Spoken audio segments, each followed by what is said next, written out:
I C6O4, sostanze che fanno parte della famiglia degli PFAS, trovati in quantità significativa nelle acque del Po, non possono essere di provenienza veneta, vicentina né tantomeno del sito inquinato di Trissino, nonostante questo rappresenti il luogo di maggiore concentrazione di sostanza PFAS a livello regionale.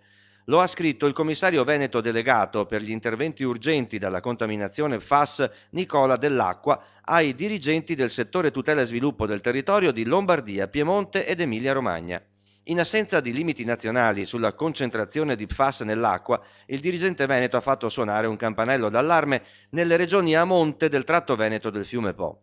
Il presidente Luca Zaia conferma il massimo impegno della regione nella prevenzione della diffusione degli PFAS, dopo la scoperta all'Università di Venezia di un metodo per rilevarli in modo economico e veloce. Ma il governo deve agire, ha ribadito Zaia. La regione Veneto, ha ricordato, sin dal 2017 si è imposta limite zero PFAS per le acque destinate al consumo umano. Deve essere così in tutta Italia.